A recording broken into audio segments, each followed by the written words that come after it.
تیزی کے ساتھ اپنی زندگی کو بدلا، بڑی تیزی کے ساتھ زندگی کو بدلا، اور حضرت موسیٰ علیہ السلام کی پوری زندگی کو اپنا لیا، غیروں کی زندگی سے توبہ کر لی، اپنے نبی کی زندگی پر آ گئے۔ اللہ نے کہا انی معکم، میں اب تمہارے ساتھ ہو گیا ہوں۔ یہ تو کہا بنی اسرائیل سے، اور موسیٰ علیہ السلام سے کیا فرمایا کہ فرعون کو کہہ دو کہ اب اگر اس نے بنی اسرائیل کے کسی بچے، کسی آدمی، کسی عورت پر ہاتھ لگایا یا ان کو پکڑوایا یا کچھ کیا تو اس کی پھر خیر نہیں ہے۔ حضرت موسیٰ علیہ السلام نے جب فرعون سے یہ بات کی اور یہ پیغام پہنچایا تو کیا کہنے لگا؟ کہنے لگا کل کیا بات تھی اور آج کیا بات ہو گئی ہے؟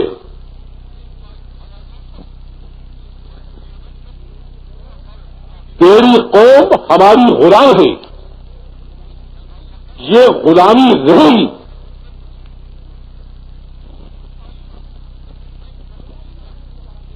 کیا چیز آخر اس کو حاصل ہوگی جس کو تم کہہ رہے ہو؟ تو حضرت موسیٰ علیہ السلام نے کہا کہ ان کو جو چیز حاصل ہو گئی ہے وہ اس پورے کائنات کے رب اور مالک کی مائیت حاصل ہو گئی ہے، وہ اس کے ساتھ ہو گیا ہے، اس نے یہ پیغام دیا ہے کہ اب ان کو ہاتھ مت لگاؤ۔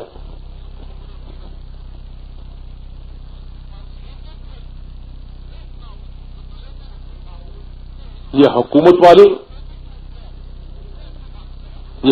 والے جو ہیں، حکومت کے نشے کی وجہ سے آدھے تو پاگل ہوتے ہیں یہ، اور جو ان کے ارکان حکومت ہوتے ہیں اور جناب آپ کر کے یہ اور ان کو الو بناتے ہیں۔ آدھا دماغ نشہ حکومت کھا جاتا ہے، آدھا دماغ یہ جو ارکان حکومتیں، ممبران اسمبلیاں، یہ ان کو برباد کرتے ہیں۔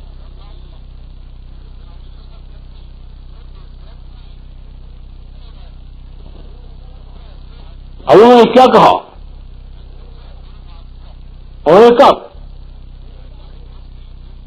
کہا کہ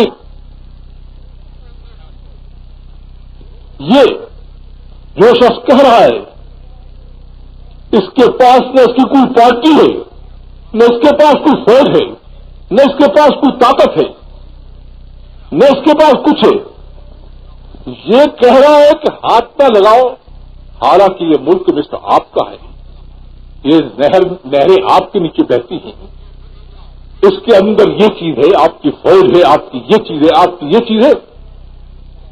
یہ بیچارہ معمولی سا آدمی، پھٹا ہوا جبہ پہننے والا، یہ تمہیں کہہ رہا ہے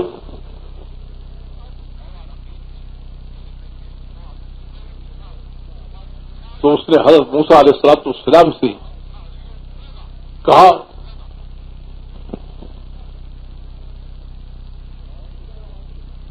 فرعون نے کیا بات کہی؟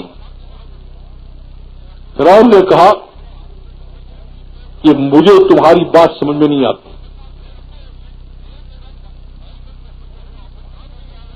کل جس حال میں تھے اسی حال میں یاد بھی ہیں۔ حضرت موسیٰ علیہ السلام نے اس کو سمجھانے کی کوشش کی کہ کل تک ان کا رب ان کے ساتھ نہیں تھا، آج ان کے ساتھ ان کا رب ہے۔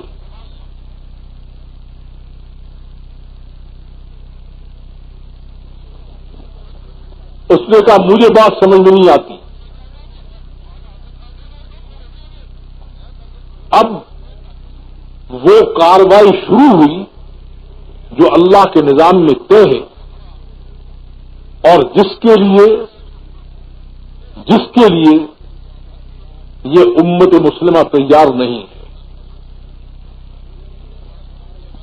یہ کہتے ہیں سب کارروائی ہم کریں گے،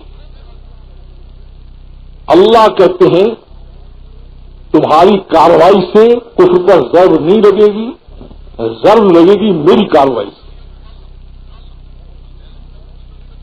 اور میری ضرب جب لگتی ہے تو قومیں سینکڑوں برس تک اوپر نہیں اٹھ سکتی.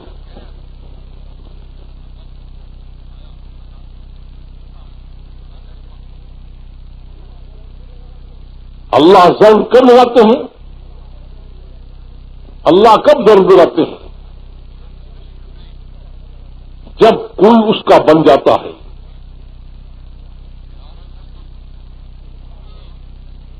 تو کہا میں اب کاروائی شروع کرتا ہوں. حاجی کہتے ہیں نا لوگ تو کہتے ہیں جناب یہ ایٹمی دور ہے، فلانا دور ہے، فلانا دور ہے.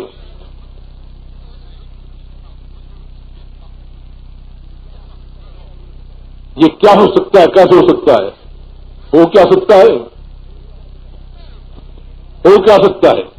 جب اللہ کاروائی کرنے پر آتے ہیں تو کیا کرتے ہیں؟ ابابیلوں سے کی کنکریوں سے ہاتھیوں کے لشکروں کو تباہ کر دیتے ہیں. اللہ کاروائی جب کرنے پر آتے ہیں تو کاروائی کرتے ہیں. ہم کیا کہتے ہیں کہ جی بس اللہ کو کیا کہتے ہیں کہ تو کاروائی کرنے کے لیے کہتا ہے کہ میرے بنو. ہم آپ کے بن نہیں سکتے، ہم آپ کے بن نہیں سکتے. اچھا ہم خود ہی کاروائی کر لیں گے. اللہ کہتا ہے کر دو. کاروائی کرتے ہیں کبھی تھوڑا سا اونچا کبھی نیچے ہو کر تھوڑا عرصے کے بعد پھر دھکے کھا کے بیٹھ جاتے ہیں. تو اللہ نے کاروائی شروع کی.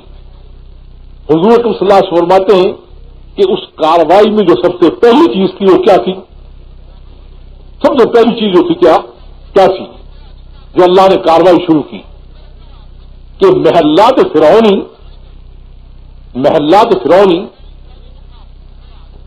وہ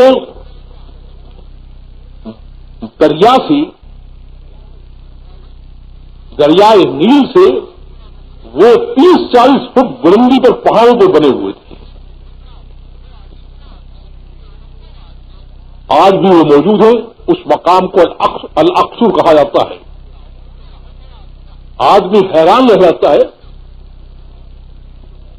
کہ کہاں نیل نیچے بہ رہا ہے، کہاں یہ آسمان کی بلندی پر ہے.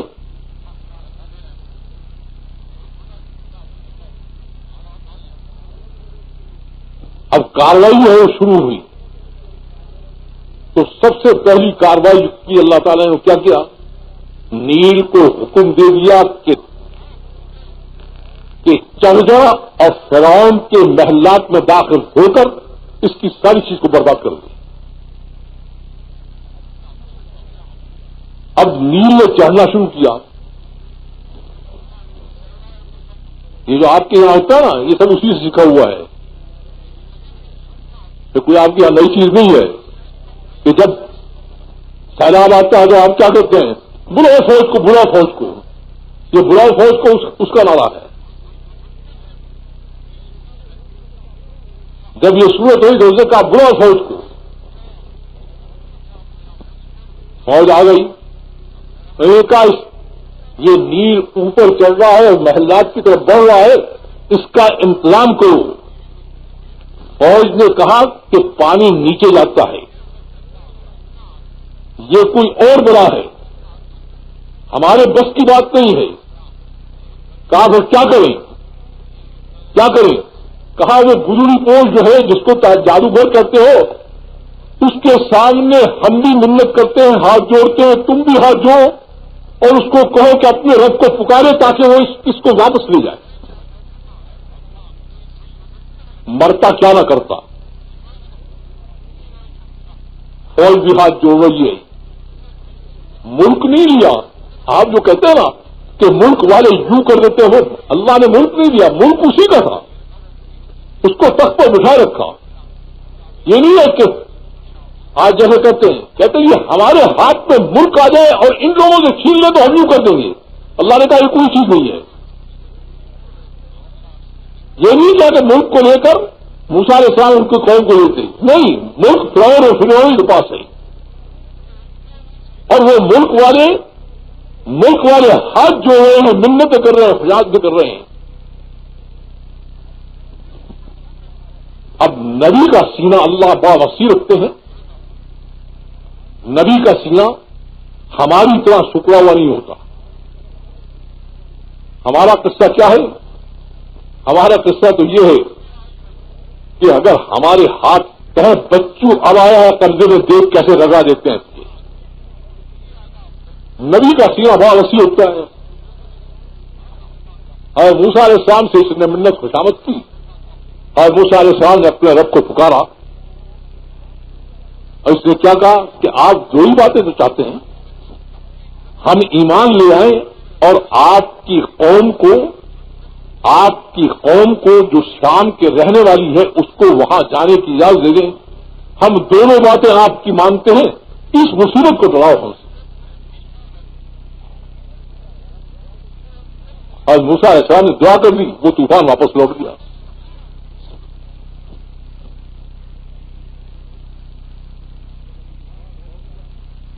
جب طوفان لوٹ گیا اور کہا کہ بھائی یہ تو نے بات کی ہے اب پورا کر. اس نے کہا جادوگروں کا جادو روز تھوڑی چلتا ہے. وہ اس وقت چل گیا تھا. یہ تھوڑی کہ روز چل جائے گا.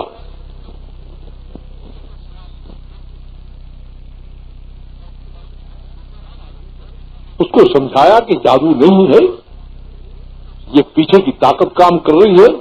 ہوش میں آ. نہیں سمجھ میں آئی. آپ کہتے ہیں نا آدمی دے رہا اللہ کیا کر دے گا. ان سب کو پانی میں ڈبو دے, زمین کو پھاڑ کے اس میں کر دے. آئٹم بنانے والوں کو میں آئٹموں کو دفن کر دیں. وہ سب کچھ کر سکتا ہے. کوئی اس کا بنکر تو دیکھے پھر دیکھو کیا کرتا ہے.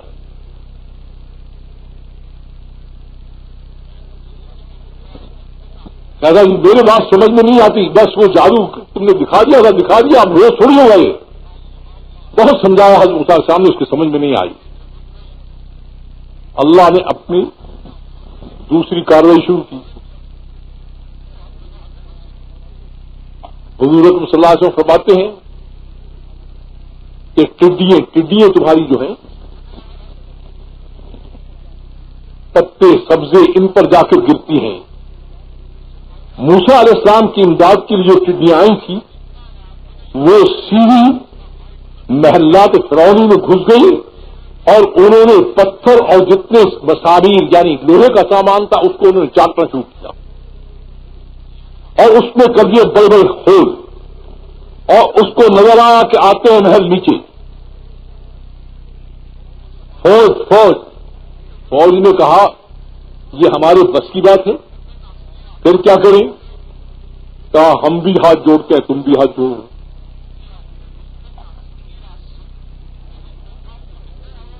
یہ سارے جو آج سب پر چڑھے ہوئے ہیں ہمارے, یہ کیوں چڑھے ہوئے ہیں؟ یہ کیوں چڑھے ہوئے ہیں؟ اس وجہ سے کہ جس کی مائیت ہماری طاقت تھی وہ ہمارے پاس نہیں ہے, اس کو ہم ساتھ نہیں لینا چاہتے. پھر درخواست کی حضرت موسیٰ علیہ السلام سے. موسیٰ علیہ السلام نے پھر اوپر درخواست کر دی. وہ ٹڈیاں واپس چلی گئی.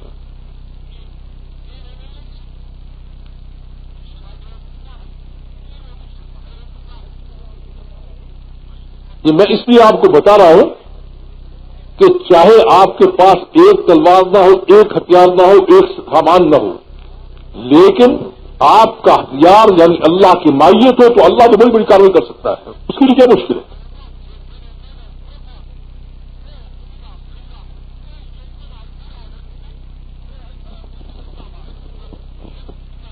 اب کچھ دن تو وہ ایسے ہی وعدے وغیرہ کرتا رہا. پھر کہنے لگا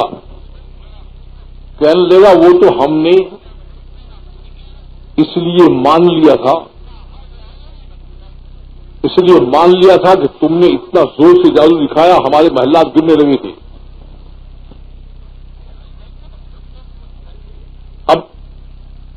اب جو ہے وہ تمہارا زور ختم ہو گیا. انہوں نے کہا نہیں, میرا زور میرے ساتھ موجود ہے. وہ جادو نہیں تھا, وہ طاقت میرے ساتھ موجود ہے.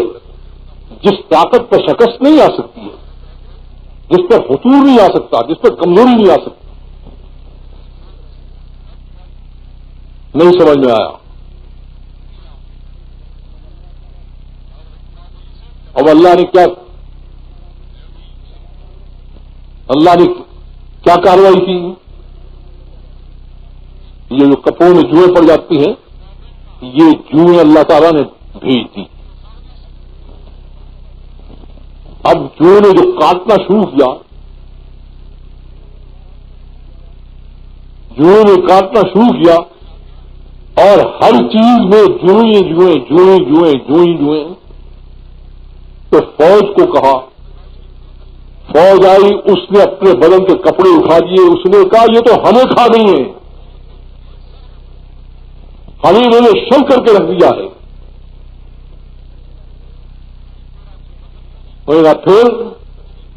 پھر کیا؟ ہاتھ جو یہ سارے امریکہ سارے آپ کے سامنے ہاتھ جوڑنے والے بن جائیں اگر وہ ساتھ ہو جائے. وہ ساتھ نہیں، ایسے ہی سارا کچھ کر رہے ہیں. آپ کہہ رہے ہیں یہ کر رہے ہیں، یہ نہیں کر رہے ہیں، آپ خود کرا رہے ہیں کہ ہمارے ساتھ یہ کرو.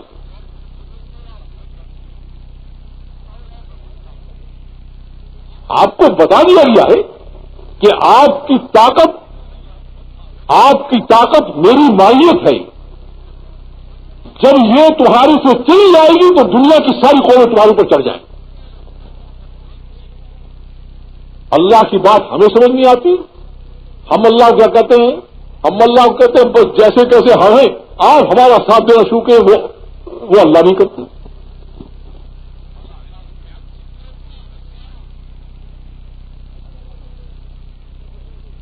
ہم کیا کہتے ہیں؟ یہ ہم نے شکلیں نصارہ کی بنا رکھی ہیں، لباس ان کے پہنتے ہیں، ہم نے اپنے اولادوں کو نصارہ کے طریقے میں تربیت دے رکھی ہے. یہودیوں کی طرح ہم رشوت کھاتے ہیں، ہم سود لیتے ہیں، کاروبار کرتے ہیں، اور مجوسیوں کی طرح ہم زراعت کا کام کرتے ہیں. ہم تو رہیں گے اسی زندگی پر. تو یہ ساتھ دینا ہے تو آجا، وغیرہ تو جا، ہم اپنے آپ دیتے ہیں.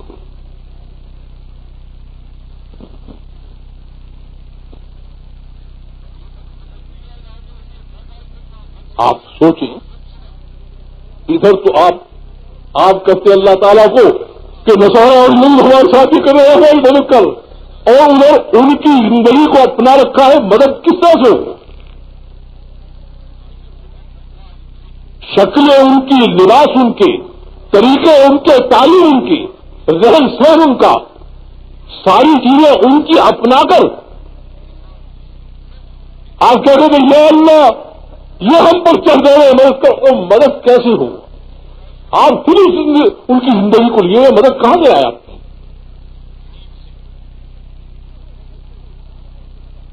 اس لیے نبی کو بہت وقت لگتا تھا اس بات کو پر لانے کے لیے امتوں کو کہ کسی طریقے سے یہ ان کی ملعون زندگی سے پیدا کر کے یہ میری والی زندگی اپنا لے تاکہ اللہ کی مدد شروع ہو جائے.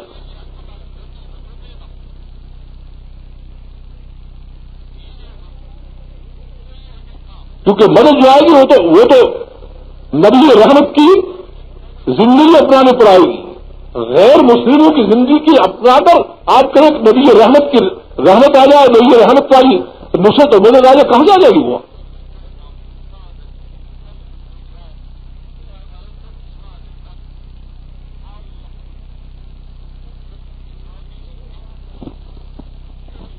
پھر معافی مانگی، پھر جوئوں کا عذاب ختم ہوا،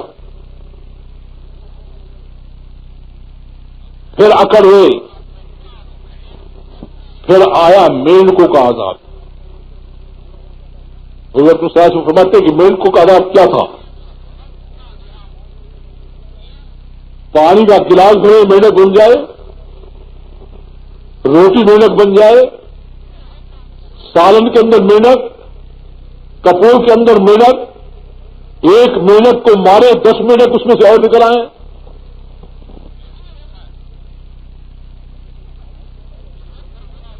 آپ جو کہتے ہیں نا ہیٹ پہ دوڑے فلان دوڑ گئے، اگر وہ کاروائی شروع کر دے تو کیا کرے گا؟ جاؤ آپ کا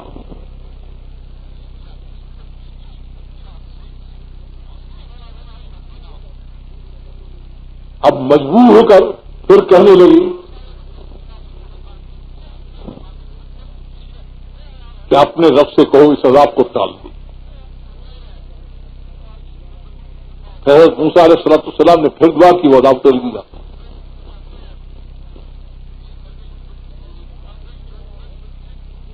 میں یہ بتا اس لیے رہا ہوں کہ جب وہ ساتھ ہو جاتے ہیں تو ان کے کارروائی کے کئی راستے ہیں، ایک راستہ نہیں ہے ان کا.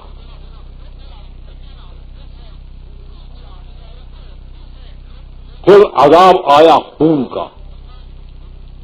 خون کا عذاب، ناک سے خون بہ رہا ہے، منہ سے خون بہ رہا ہے، پانی کا گلاس بھرتے ہیں وہ خون بن جاتا ہے، کھانے کی چیزیں خون کا لوتھڑا بن جاتی ہے، جو چیزیں خون ہی خون خون ہی خون خون ہی.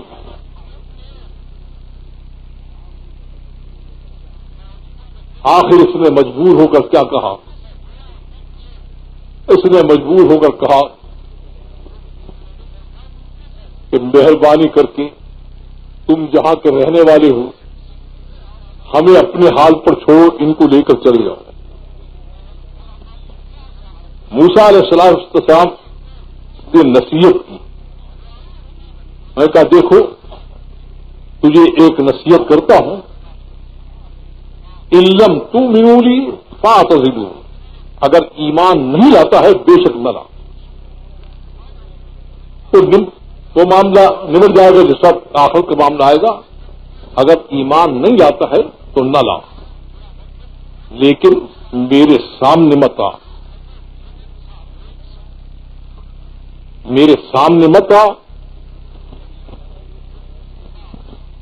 ایک علیحدگی سے تو یہاں اپنا کرتا ہے جو کرتا ہے، میں ان کو لے کے جا رہا ہوں.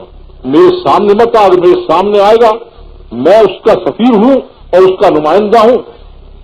تو اگر میرے سامنے آئے تو تجھے چھوڑے گا نہیں. پھر ڈرا ہوا بہت زیادہ تھا، مان گیا. پھر وہی ارکان حکومت سامنے آ گئے، آپ کے اسمبلی کے ممبران. حضور آپ اور آپ اور آپ، یہ جو ہے ساری خدمت کا کام اور ساری محنت کا کام اور ساری مزدوری کا کام تو وہ کرتے تھے، ان کو آپ نے اجازت دے دی جانے کی. ہم تو حکومت کرنا جانتے ہیں، حکم چلانا جانتے ہیں، تو یہ ساری چیز تو وہ کیا کرتے ہیں، اب یہ کون کرے گا؟ آپ نے یہ تو بات ٹھیک ہی کہ ان کو ان کے ساتھ بھیجو کہہ دیا، لیکن آگے یہ بھی سوچا کہ یہ نظام ملک کی کیسے چلے گا؟ سارے انجینئر ایک کارخانے میں جمع ہو جائیں اور مزدور نہ ہو، مستری نہ ہو، تو کارخانہ کیسے چلے گا؟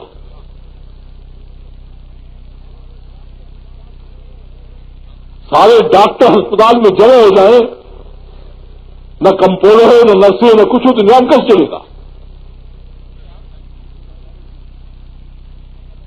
اس کو بیچارے کو، کم وقت کو، اس کے ارکان حکومت نے اتنا مجبور کیا کہ اس نے کہا اچھا تو جا کہاں سکتے ہو، رستہ کہاں ملے گا؟ بیچ میں پڑتا ہے زبردست قسم کا سمندر. ہم سمندر پر پہنچنے سے پہلے ان کو قابو کر لیتے ہیں.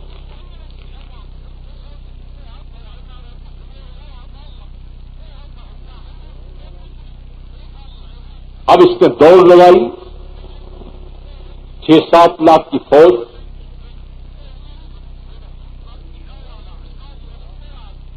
بنو اسرائیل نے جب دیکھا کہ آگے ٹھاٹے مارتا سمندر ہے اور پیچھے جو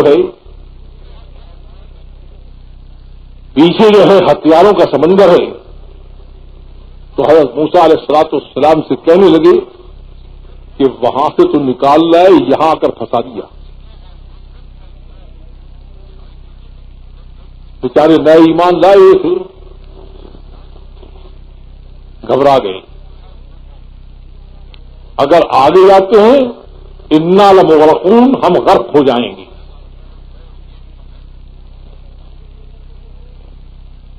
اگر پیچھے دیکھتے ہیں تو یہ فرعونی سر پر آ گئے ہیں، یہ وہاں نہیں چھوڑتے تھے، یہاں کہیں چھوڑ دیں گے۔ حضرت موسیٰ علیہ السلام نے بغیر کسی گھبراہٹ کے، یقین کامل سے اپنی امت کو یہ فرمایا،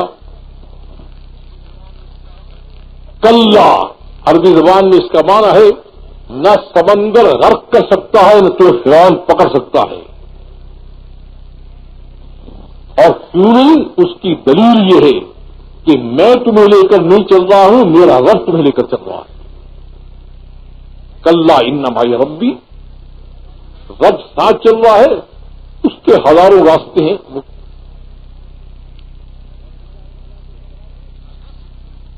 موسیٰ علیہ السلام نے جو بات کہی وہ کیا کہی کہ معیت الہی جو ہے، معیت الہی وہ اتنی بڑی عظیم قوت ہے کہ نہ سمندر کو ڈبونے کی طاقت ہے اس قوت کے ساتھ ہوتے ہوئے، نہ ہتھیار والوں کے ہتھیار کے چلنے کی قوت ہے۔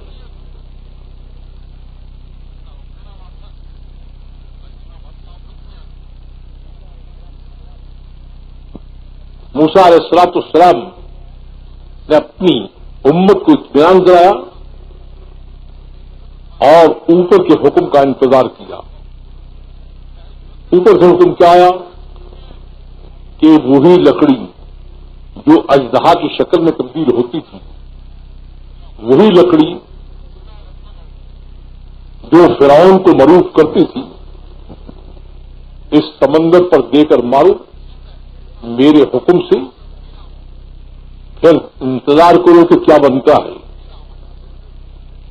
اور مولانا شاہ رحمۃ اللہ علیہ فرماتے تھے کہ اتنی چھوٹی سی لکڑی اور اتنا بڑا سمندر، لیکن اللہ نے کیا کہا کہ یہ لکڑی نہیں ہے بلکہ اس کے ساتھ میرا حکم ہے۔ وہ سمندر جو ہے وہ پہاڑیوں کے شکل میں کھڑا ہو گیا، اوپر پانی کے پہاڑ بن گئے اور راستہ بالکل صاف ہو گیا۔ 12 قبیلے تھے، 12 کے 12 قبیلوں کو راستہ دے دیا۔ اب جب پہنچے بیچ میں تو معلوم ہوتا ہے کہ خود غرض نہیں تھے ہماری طرح۔ حضرت موسیٰ علیہ السلام سے کہنے لگے کیا پتا وہ ڈوب رہے ہیں کہ پیچھے ادھر چل رہے ہیں یا چل رہے ہیں، ہم نکل جائیں اور وہ ہماری باقی ساتھی ڈوب جائیں تو یہ تو اللہ تعالیٰ نے کیا کیا، پانی کے اندر بڑے بڑے پھاٹک اور دروازے کھول دیے۔ اب یہ دیکھ رہے ہیں ایک دوسرے کو، سب چل رہے ہیں۔ اور اللہ نے کیا فرمایا، کہا کہ اپنی جماعت کو یہ کہہ دو، اپنی جماعت کو یہ کہہ دو کہ شرط صرف مجھے ساتھ لینے کی تھی، باقی تو ساری چیز کرنا میری ذمہ ہے، وہ تمہارے ذمہ نہیں ہے۔ تمہیں جو بھی چیز پیش آتی ہے مجھے پکارو، میں اس کو کر دوں گا۔ موسیٰ علیہ السلام میں اپنی 7 لاکھ 8 لاکھ قوم کے باہر نکل گئے، سارے سینا میں پہنچ گئے۔ پیچھے آیا فرعون، اس نے دیکھا اس منظر کو۔ حضور صلی اللہ علیہ وسلم فرماتے ہیں کہ وہ منظر دیکھ کر گھبرا گیا اور کہنے لگا اچھا بس گئے تو جانے دو، بس جان چھوٹ گئی، ہم اپنا مصر میں رہیں گے۔ وہ وہاں گئے، پھر آ گئے یہ ارکان حکومت۔ ملک آپ کا ہے، پانی آپ کا ہے، سمندر آپ کے ہیں، دریا آپ کے ہیں، آپ تو ایسے، آپ تو ایسے، آپ تو ویسے، وہ اس کو چڑھایا، مجبور کر دیا اس کو، آخر اس نے گھوڑے کو ڈال دیا۔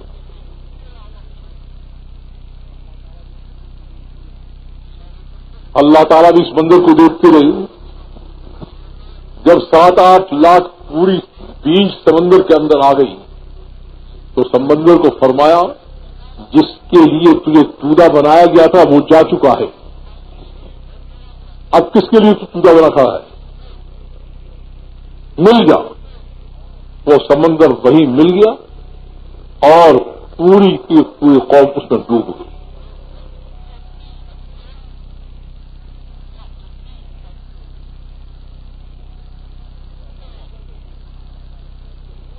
اللہ تعالیٰ کیا کہتے ہیں؟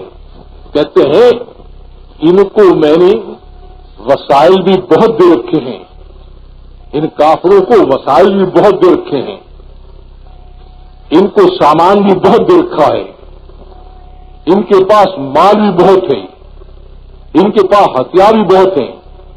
تم ان سے براہ راست نمٹ نہیں سکتے، تم ان کے مقابلے میں مجھے لے آؤ، میں ان سے نمٹوں گا، تمہارا کام بن جائے گا. صحابہ کرام کو یہ بات سمجھ میں آ گئی، ہمیں یہ بات سمجھ میں نہیں آتی. اور کیوں نہیں سمجھ میں آتی؟ کیوں نہیں سمجھ میں آتی؟ سمجھ میں ہمارے اس لیے نہیں آتی کہ جس زندگی پر ہم موجود ہیں اور جو زندگی غیر مسلموں کی ہم اپنا چکے ہیں کہ اللہ کہتا ہے اس کو چھوڑ دو تو میں ساتھ دوں گا، ہم اس کو چھوڑ نہیں سکتے. اللہ کو چھوڑ سکتے ہیں، ان کی ناپاک اور ملعون زندگی کو ہم چھوڑ نہیں سکتے. مگر نہ مسئلہ کچھ بھی نہیں ہے.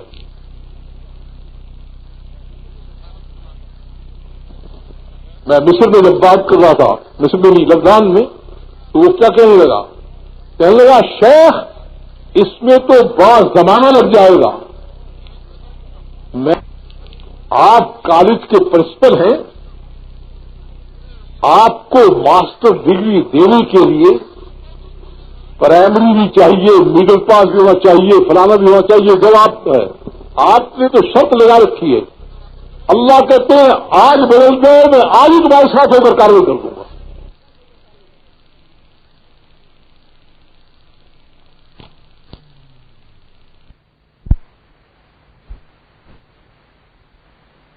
دیر جو لگ رہی ہے کس بات پہ لگ رہی ہے؟ دیر اس بات پر لگ رہی ہے کہ وہ کہتا ہے راستہ یہ ہے، اس ترتیب پر چلو. ہم کیا کہتے ہیں؟ ہم کہتے ہیں ہم نے جو ترتیب اختیار کر لی ہے، آپ اسی ترتیب کو قبول کر کے ہمارا ساتھ دے لیں گے. وہ کہتا ہے ایسا نہیں ہو سکتا، ناممکنات میں سے ہے.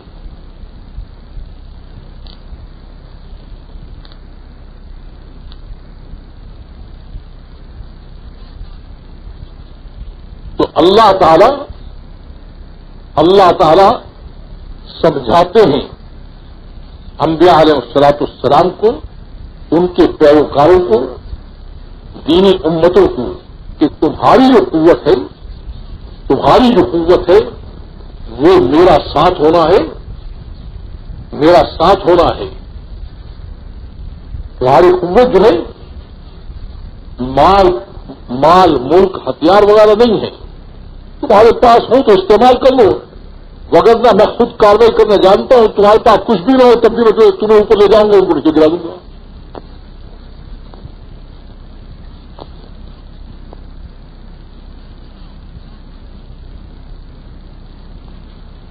اللہ رب العزت نے اپنا جب نظام دیا، جو امتیں اس نظام کے مطابق چل پڑیں ان کو زمین میں پورا غلبہ بھی حاصل ہو گیا اور تمکین فی الارض، پورے زمین پر کنٹرول، یہ بھی ان کو حاصل ہو گیا. جو قومیں، جو امتیں کلمہ بھی پڑھتی رہی، اللہ کو بھی مانتی رہی، رسول کو بھی مانتی رہی، لیکن اللہ کی ترتیب کو انہوں نے اختیار نہیں کیا، بڑے بڑے مخلص، بڑے بڑے قربانی دینے والے، بڑی بڑی محنت کرنے والے،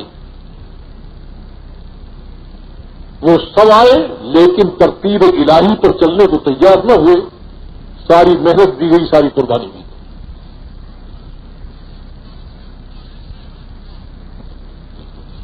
اس لیے اللہ رب العزت نے پوری تاریخ انسانیت کو دہرایا ہے اس امت کے سامنے، پوری تاریخ انسانیت کو دہرایا ہے اسی واسطے کہ تم اس حقیقت کو سمجھو، اس حقیقت کو سمجھو کہ تمہاری بلندی کا راستہ، تمہاری ترقی کا راستہ، تمہاری کامیابی کا راستہ، وہ راستہ متعین ہے اور وہ میرے نظام اور ترتیب پر چل کر مجھے ساتھ لینا ہے۔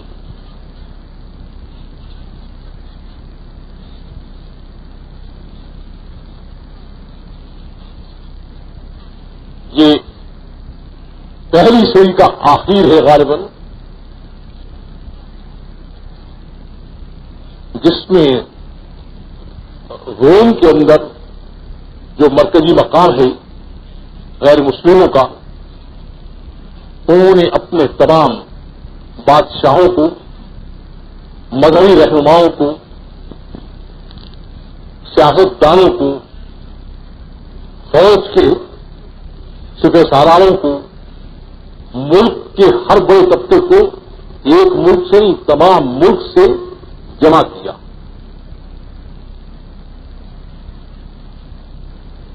جمع کر انہوں نے یہ کہا کہ یہ ایک چھوٹی سی جماعت ہے،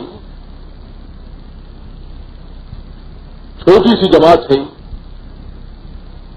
صحابہ کے متعلق کہا کہ یہ چھوٹی سی جماعت ہے، ان کے پاس نہ تو صحیح قسم کے ہتھیار ہیں، نہ ان کو باقاعدہ فوجی ٹریننگ ہے، نہ ان کے پاس کھانے کا سامان ہے۔ ہماری اتنی منظم فوجیں ہیں، ہماری منظم فوجیں ان کے سامنے ٹھہر نہیں سکی، کیونکہ اس زمانے میں دو ہی بڑے بلاک تھے، رومن بلاک اور ایرانین بلاک کے دونوں کو ایک چھوٹی سی تعداد نے ختم کر دیا ہے، اور ہماری کوئی فوجیں ٹھہر نہیں سکی، دونوں بلاک ختم ہو گئے ہیں۔ آخر قصہ کیا پیش آیا ہے، اس پر بحث تھی وہاں پر کہ ہوا کیا ہے۔ نہ ان کے پاس سامان جنگ ہے، نہ سامان خوراک ہے، نہ ان کے پاس کوئی مالی قوت ہے، نہ ان کے پاس کوئی قومی قوت ہے۔ ہماری منظم فوجیں ان کے سامنے ٹھہر کیوں نہیں سکتی؟ کیا وجہ ہے اس پر؟ کیا آج اس حال میں پہنچ گئے ہیں کہ رومن بلاک بھی ختم اور ایرانی بلاک بھی ختم؟ قصہ کیا ہے یہ؟ تو جو ان کے لیڈر تھے وہ کھڑے ہوئے، انہوں نے کہا اس کی وجہ یہ ہے کہ ہمارے اندر اتفاق اور اتحاد نہیں رہا، اور ہم جو ہے شراب میں اس میں مست ہو گئے، یہ ہو گیا وہ ہو گیا۔ جیسے آج مسلمان روتے ہیں، یہ بھی اس طرح سے روئے تو راہب اعظم جس کو ٹوپ کہا جاتا ہے وہ کھڑا ہو گیا، وہ کھڑا ہو گیا۔ اس نے کہا جتنی تم وجوہات بتا رہے ہو یہ ساری غلط ہیں، یہ غالب اس وجہ سے نہیں آئے کہ ہم میں یہ ہے وہ ہے فلانا ہے، یہ سب غلط بات تم کہہ رہے ہو۔ جو اصلی چیز ہے وہ میں بتا دیتا ہوں، اور وہ کیا ہے کہ ان کا نبی اپنا جوہر ان کے اندر منتقل کر گیا ہے، اور جب تک یہ جوہر اس امت کے پاس موجود ہے اس وقت تک اس امت کو گرانے کا سوال ہی پیدا نہیں ہوتا۔ یہ کافر بتا رہا ہے جس کو آج مسلمان ماننے کو تیار نہیں، اور کہتا ہے وہ جوہر کیا ہے۔ عربی مورخین نے اس کی بات کو نقل کرتے ہوئے لکھا ہے کہ اس نے کیا کہا، لیس لہم ہم دعوت اللہ کے علاوہ ان کا کوئی غم زندگی نہیں ہے، یہ اس کے لیے مرتے ہیں، اس کے لیے جیتے ہیں، اس کے لیے دنیا میں پھرتے ہیں، یہ سفیر ہیں اللہ کے، ان کی تو کوئی بھی ہاتھ بڑھاتا ہے اللہ تعالیٰ جو ہے وہ خود میدان میں آ جاتا ہے۔ اس وجہ سے اس سے مقابلہ ان سے نہیں ہے، اس سے مقابلہ ہو رہا ہے، اس کے مقابلے میں کون جیت سکتا ہے؟ آپ اس پر غور کریں، کافر ہمارے غلبے کی سبب کو بتا رہا ہے اور ہم کیا کہتے ہیں؟ کہتے ہیں یہ بھی کوئی کام ہے؟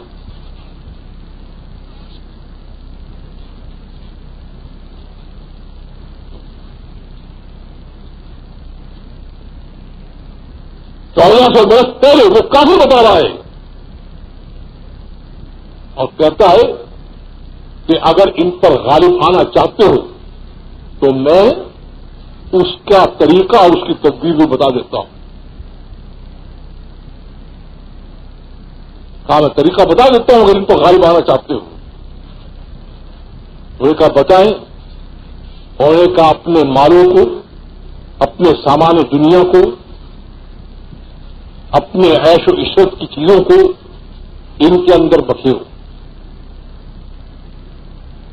جب یہ چیزیں ان کے اندر جائیں گی اور یہ لوگ ان میں لگیں گے تو پھر یہ اپنے کام پر نہیں رہ سکتی اور کام سے ہٹے اور اوپر کی مجھ سے ختم ہوئی چل رہا ہوں ان پر.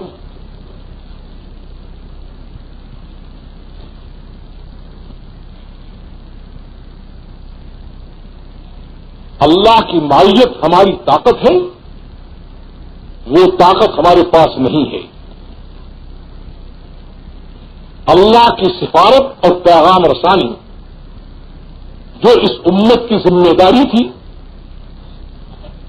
اور جس کے لیے اس امت کو کہا گیا تھا کہ اب نبی نہیں آئے گا، میرے پیغام کا پہنچانا، پوری انسانیت میں میرے پیغام کو لے جانا، پوری انسانیت کو میرے دین کے طرف لے کر آنا، یہ آپ کی امت کی ذمہ داری ہے.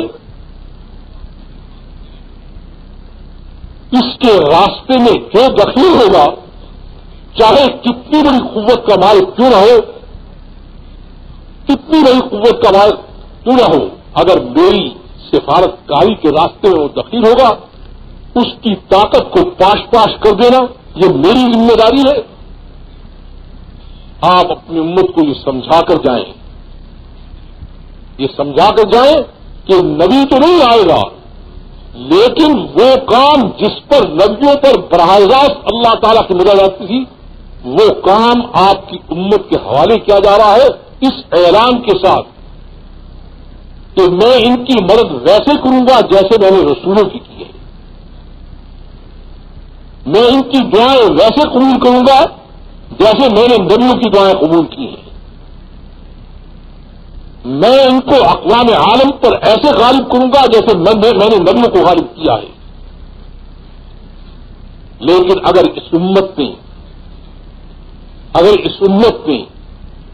اپنی اس ذمہ داری کو نہ ادا کیا تو دنیا کے قومیں اس کے اوپر ایسی دوڑ کر آئیں گی جیسے کھانے کے پیالے پر کھانے والے دوڑتے ہیں. اور پھر ان کے متقی لوگ کہیں گے یا اللہ اس امت کے ساتھ رحم فرما، اس امت کو یہ کر دے، اس امت کو یہ کر دے. میں نہ ان کی بات کو سننے کو تیار ہوں، نہ ان کی دعا کو قبول کرنے کو تیار ہوں. میں نے ان کو انبیاء والا تاج پہنایا ہے اور اس امت نے اس کی ناقدری کی ہے. ان ناقدروں کے ساتھ میری مدد آ سکتی ہے. آگے نبی آنے والا نہیں تھا، اس کی ساری تفصیل اس امت کو سمجھائی گئی ہے. تو میں نے اس لیے عرض کیا تھا کہ اللہ تعالیٰ کا نظام مرتب ہے. ایسا نہیں ہے کہ جہاں سے آپ مرضی پکڑ لیں. دعوت اللہ سے وہ شروع ہوتا ہے اور پوری کائنات پر غلبے، بلندی اور زمین پر پوری اقتدار اور طاقت پر جا کر وہ ختم ہوتا ہے.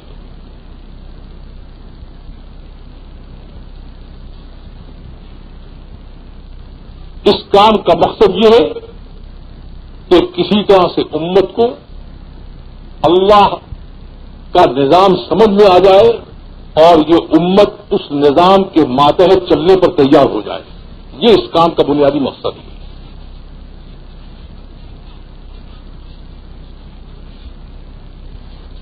کیونکہ وہ تو اپنے نظام سے چلے گی بات. آپ یہ کہیں گے کہ نہیں ہمیں تو زمین میں خلافت چاہیے, زمین میں اقتدار چاہیے, ہم لڑ کر لیں گے مر کر لیں گے. اللہ تعالیٰ کہتے ہیں لے جا کر جہاں تو ملتا ہوں, میرا نظام تو یہی ہے.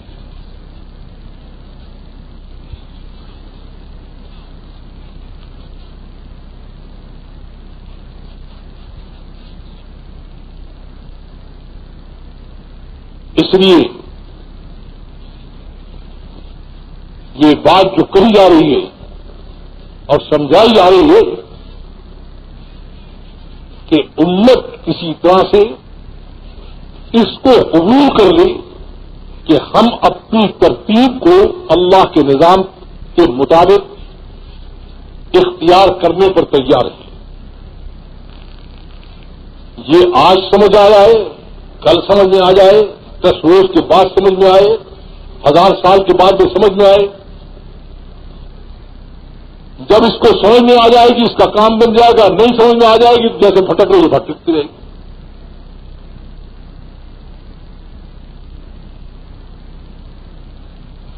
کبھی تھوڑا سا یہاں غلبہ حاصل ہو جاتا ہے تو بڑے خوش ہو جاتے ہیں, کبھی وہاں تھوڑا سی کوئی چیز مل جاتی ہے خوش ہوتے ہیں. یہ بات نہیں ہے. جو بات اللہ نے فرمائی ہے غلبہ عمومی, غلبہ عمومی کیا ہے کہ پوری امت پوری انسانیت پر غالب ہو, پوری زمین پر اس کا اقتدار اعلیٰ ہو.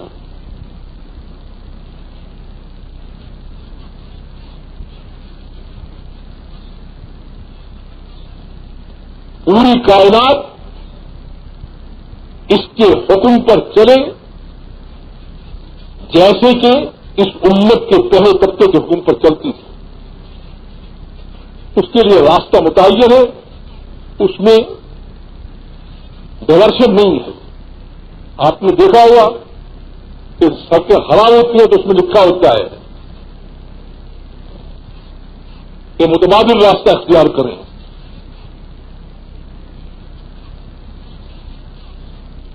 اللہ کے یہاں متبادل راستہ ہے نہیں.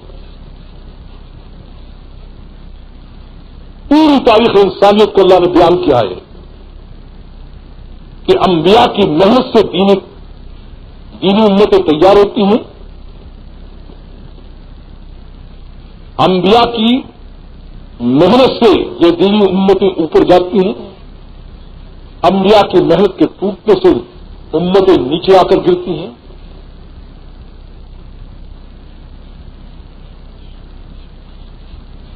پوری تاریخ کو اللہ تعالیٰ اس وجہ سے دہرایا ہے.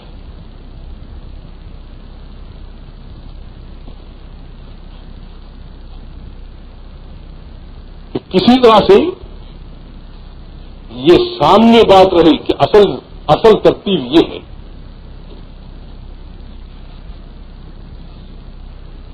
اس لیے میں مجموعے سے یہ بات کہہ رہا ہوں کہ بھائی کب تک اس طرح سے کبھی ادھر دوڑ لگا دی, کبھی ادھر دوڑ لگا دی, کبھی یہ نعرہ سن کے بھاگ پڑے, کبھی کب تک اس کو کرتے رہو گے؟ اس نظام پر پوری یادیں جو اللہ نے متعین کیا ہے.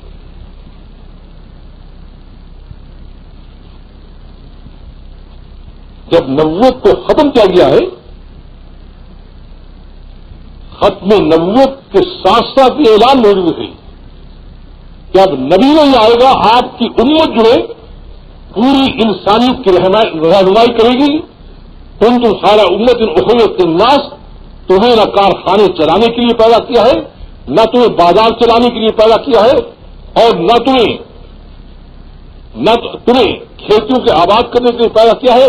ان کباڑی کاموں کے لیے تمہاری خادم اور نوکر قومیں میں نے بے شمار پیدا کی ہے, ان کی تعداد بہت زیادہ ہے. تمہیں میں نے 2 کاموں کے لیے پیدا کیا ہے, 2 کاموں کے لیے پیدا کیا ہے. تم میرے درباری ہوگے قیامت میں, اور میرے جانشین ہوگے یہاں پر دنیا میں. وہاں تم میرے ہم نشین ہوگے, یہاں تم میرے جانشین ہوگی.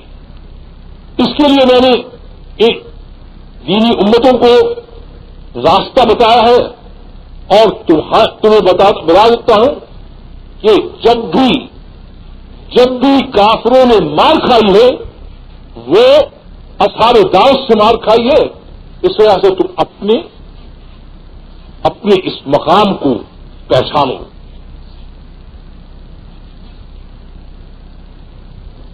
اس سے میں عرض کرتا ہوں کہ مسئلہ جو اٹکا ہوا ہے وہ کیا ہے؟ مسئلہ اس پر اٹکا ہوا ہے کہ اللہ کہتے ہیں کہ ساری انسانیت کی رہنمائی، ساری انسانیت تک پورے پیغام کو پہنچانا وہ تمہارے ذمے ہے. تم اپنے کام پر واپس آؤ. ہم کیا کرتے ہیں کہ ہم نے بغی چماروں کے جو کام اختیار کر لیے ہیں وہ اتنے ہمیں محبوب بن گئے ہیں کہ سید عالم امام الانبیاء خاتم رسول سید کائنات کی جو محنت ہے اس کے مقابلے میں ہمیں یہ کباڑی کام پسند ہے. ان کو نہیں ہم چھوڑ سکتے کیا ہمارے اوپر کچھ گزر جائے.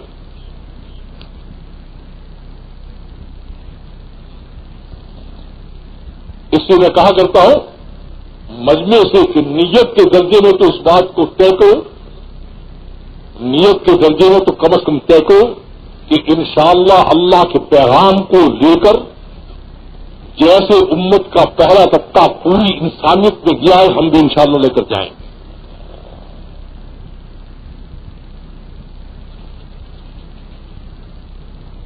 کیونکہ یہ جو کچھ ہے نا آپ چلہ گزارتے ہیں کرتے ہیں یہ آپ کا کام نہیں ہے. آپ کا کام ہے اخریت الناس، پوری انسانیت تک اللہ کے پیغام کو پہنچانا. پیغام کیسے پہنچائیں گے آپ کو نبی کے طریقے کی محنت بھی آتی ہو اور ان کو جس زندگی کی طرف بلانا ہے وہ زندگی بھی آپ کے پاس ہو. حضور اکرم صلی اللہ علیہ وسلم نے جب بھیجا تھا امت کو اقوام عالم کی طرف تو ان کے پاس یہ دونوں چیزیں موجود تھیں. وہ انسانوں کو اللہ کی طرف کھینچنا بھی جانتے تھے اور وہ جو ہے جس زندگی کی طرف کھینچنا تھا وہ بھی ان کے پاس موجود تھا.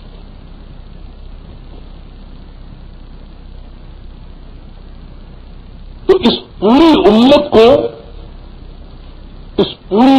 کو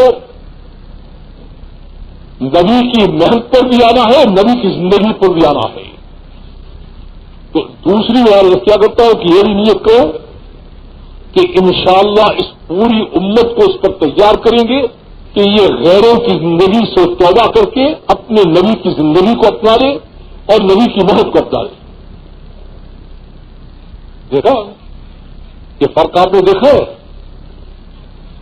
فرق آپ نے دیکھا اسی مجموعے میں فرق نظر آ گیا ہے. جب بات آئی کہ کافروں تک پیغام لے کر جانا ہے ان کو اللہ کے دین پہ لانا ہے تو بڑے زور سے انشاءاللہ نکلی. جب یہ آئی کہ اپنے سر پر آ رہی ہے تو دبکی ہوئی انشاءاللہ نکل رہی ہے، مرے ہوئے دل کی انشاءاللہ نکلی ہوئی ہے. اچھا ہمیں عیسائیوں کی اور یہودیوں کی زندگی چھوڑنی پڑے گی. اس وجہ سے انشاءاللہ جو ہے رو رو کے نکل رہی ہے. تیسری بات جو کہ ہم نیت کریں کہ انشاءاللہ غیروں کی زندگی چھوڑ کر حضرت محمد صلی اللہ علیہ وسلم کی کھانے کی، پینے کی، رہنے کی، معاشرت کی، معاملات کی، عبادت کی ساری زندگی کو اپنائیں گے، غیروں کی زندگی سے توبہ کریں گے اور حضرت محمد صلی اللہ علیہ وسلم کی محنت کو آپ کے طریقے سے سیکھ کر ہم دنیا میں اس محنت کے ذریعے سے آپ کا پیغام بھی پہنچائیں گے اور آپ کی زندگی کو پھیلائیں گے.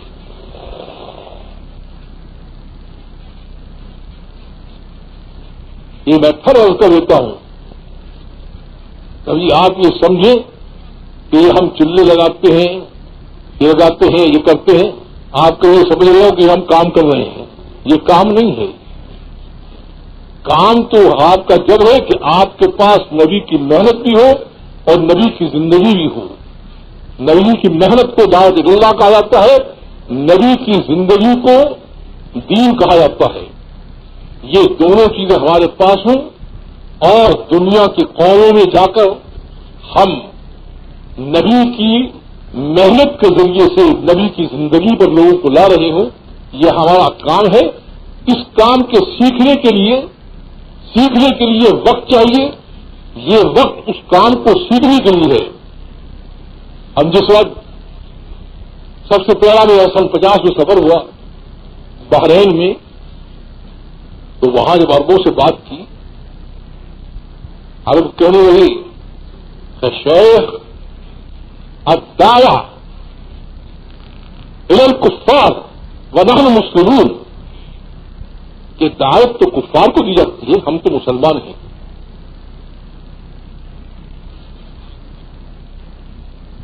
اللہ تعالیٰ موقع کی بات کو سجا دیتے ہیں. میں نے کہا کلام حق، بالکل صحیح بات کہہ رہے ہو. دعوت کفار ہی کو دی جاتی ہے، لیکن جو اگلی بات تم کہتے ہو الدعوۃ علی الکفار، کہ دعوت جو ہے اسلام کی دعوت کفار کے ذمے ہے، کفار اسلام کی دعوت دیں گے کیونکہ مسلمانوں کے پاس فرصت نہیں دعوت اسلام کی دینے کی. یہ بات غلط. اب دعوت الی الکفار، دعوت کفار کو دی جاتی ہے، یہ بات صحیح ہے. لیکن اب دعوت علی الکفار، کہ دعوت جو ہے کفار کے ذمے ہے کہ وہ اسلام کی دعوت ہے، اس لیے کہ مسلمان کے پاس فرصت ہی نہیں ہے. میں نے کہا یہ بات غلط ہے. تب ان عربوں کو بات سمجھ میں آنے لگی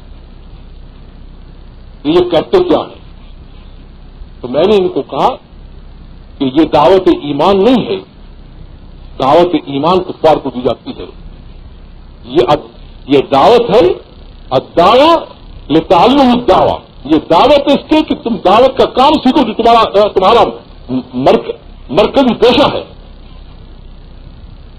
جس کے بغیر یہ امت نہ خود کو بچا سکتی ہے نہ انسانیت کو بچا سکتی ہے. یہ دعوت جو ہے یہ نہیں کفار کو دی جائے، یہ دعوت ہے دعوت سیکھنے کے لیے.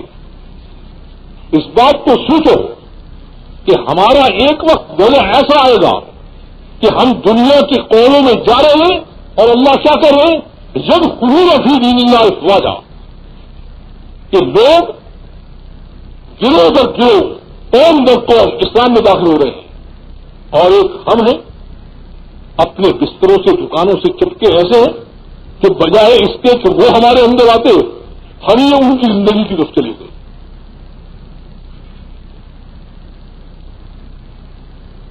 اسے میں ایک مثال دیا کرتا ہوں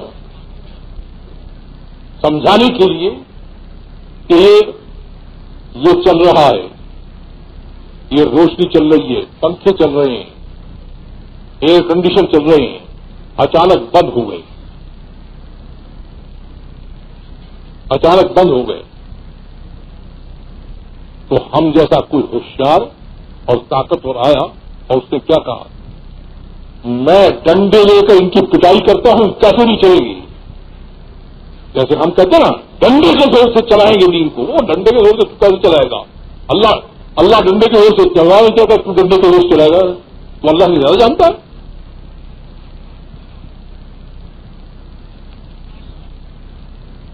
تو کیا کہتا ہے وہ کہ ڈنڈے کے زور سے میں اس بجلی کو بھی ٹھیک کروں گا، میں اس کو بھی چلاؤں گا. اس کو سمجھاتے ہیں کہ بابا یہ ڈنڈے کے زور سے نہیں چلتا، پیچھے اس کا پاور ہاؤس سے تعلق ٹوٹ گیا ہے، وہ جڑ جائے گا تو یہ خود بخود چل پڑیں گے. پاور ہاؤس جو ہے اس سے تعلق ٹوٹا ہوا ہے. وہ سمجھاتے ہیں اس کو، مگر وہ کیا کہتا ہے نہیں وہ لمبا کام ہے، وہاں جاؤ، میں یہی مار کے اس کو سیدھا کروں گا. ساری چیزیں وہ توڑ پھوڑ کے رکھ دے گا، کچھ بھی نہیں رہے گا. اللہ رب العزت نے دینی زندگی کو پبلک میں لانے کے لیے جو پاور ہاؤس رکھا ہے وہ انبیاء کی محل کو رکھا ہے. وہ پاور ہاؤس ہمارے ذمے لگایا گیا تھا، ہم نے پاور ہاؤس کو بند کر دیا. اب کیا کہتے ہیں کہ لوگ جو ہے اسلام میں داخلہ بند ہو گیا اور لوگ دین پہ نہیں چلتے. وہ پاور ہاؤس کو تو تم نے بند کر رکھا ہے، وہ کہاں سے چل پڑے گا؟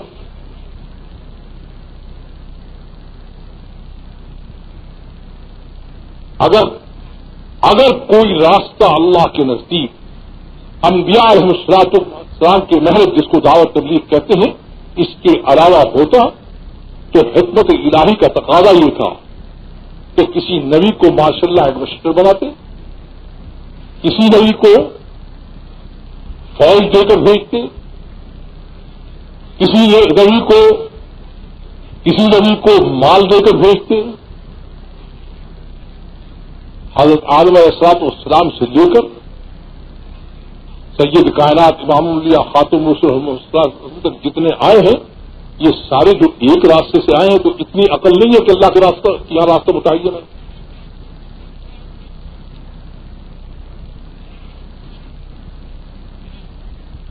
تو قومیں بالکل دین سے نکل جائیں اور کافر محض بن جائیں، اور چاہے قومیں دین پر ہو کر دین پر نہ چلنے والے بنے.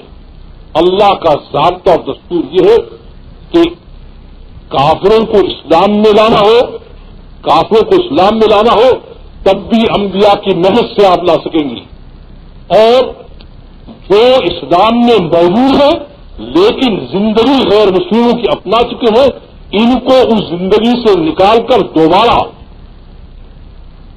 حیات مسلمہ مسلمانوں والی زندگی پر لانا ہو اس کے لیے بھی دعوت ہی ہے. نبی ان کی طرف بھی بھیجے ہیں جو محض کافر تھے، اور ان کی طرف بھی اللہ نے بھیجے ہیں جو کافر نہیں تھے لیکن مسلمان تھے، چلتے تھے اسلام کے خلاف. نبی دونوں کی طرف آئے اور محنت ایک ہے دونوں کی. وہ محنت اس امت کے پاس تھی. جب تک اس محنت کو یہ امت کرتی رہی اپنے آپ بھی دین پر قائم رہی، اللہ اس کے ساتھ رہے، دنیا کی قومیں اس کے سامنے سے گرتی رہی، مقابلے پہ آ کر مار کھاتی رہی. جب اس امت نے محنت کو چھوڑ دیا،